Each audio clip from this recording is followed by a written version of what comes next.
Imagine a world where you're not constrained by the physical or even limited by screens. Imagine you could project yourself as a hologram or a 3D avatar. This is what the tech buzzword known as the Metaverse promises. And you might be experiencing it sooner than you think, because tech entrepreneurs and giant tech companies are really moving into the virtual space.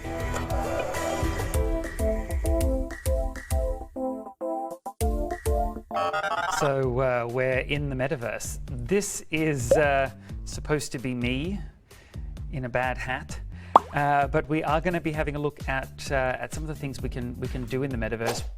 You can go to virtual concerts, attend classes, shop, visit places, earn money by playing games, or even buy digital land.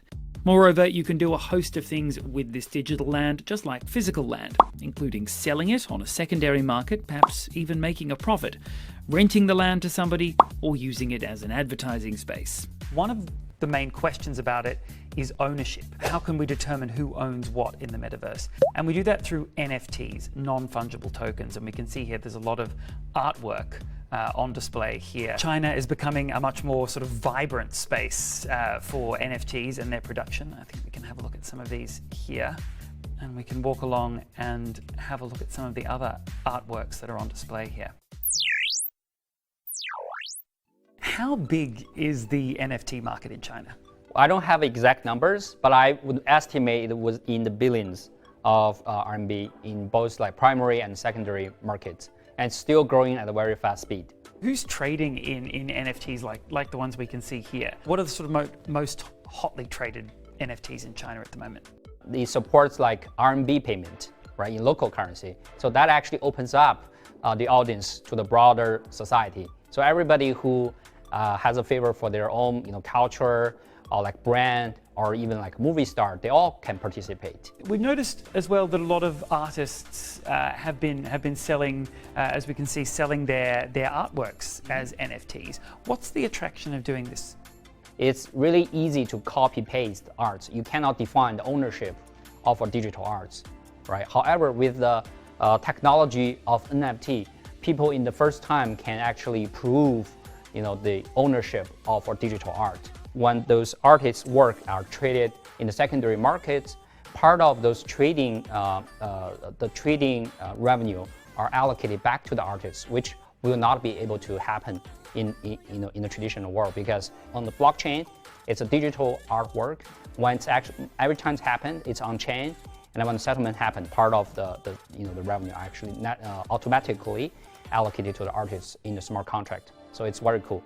The Metaverse is in no way limited to art or recreation, and it will be interesting to see how the Metaverse continues to change our understanding of the economy and how value is defined. Shanghai's blueprint to develop the Metaverse is to emphasize the combination of the virtual and the actual world, and aims to empower the economy, life, and the digital transformation of governance. The city is targeting an overall industrial scale of 350 billion yuan by 2025.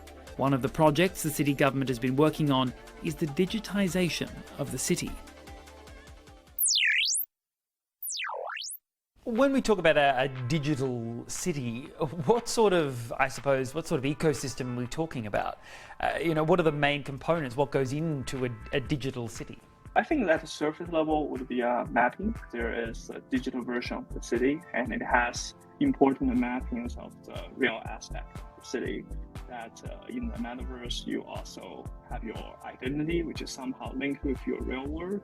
The second level is whether we can make the Metaverse version of the city more interesting, right? Instead of you just browse it on the screen, whether you can use a new technology to make you feel like you're living around. The third level is, okay, so not just I want to get information, and that means you need to have a layer that can settle the transaction, settle the economic activity. Whenever there's economic activity, basically there will be, right? And this layer typically would be a blockchain to enable the possibility of having abundant economic activities.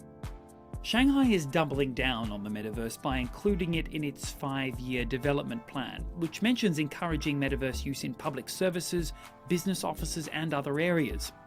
The city document marked the first time a local government mentioned the metaverse in a 5-year plan. And in July, the city released detailed plans vowing to have 10 top international metaverse companies in the city. Shanghai is now home to half of the country's 5G talent and 40% of chip-making talent. Shanghai has probably more blockchain projects than many places in the world. Shanghai has the talent that's needed. Shanghai has very strong governance and enforced policies to bring blockchain technology and the whole ecosystem to the next front. And I think with blockchain technology, it's a time to bring Chinese tech to the world. And it's something for everyone. It's not like it's only for China, it's only for Germany, only for the US. It's something literally anyone in the whole world can benefit from if they have a mobile phone and internet access. No doubt regulations will rise to meet the changing digital landscape, but one thing's certain, the metaverse is here and our analog society is not going to look quite the same after this. But we're also going to have to work out how the two different worlds, the meta and the real, will coexist.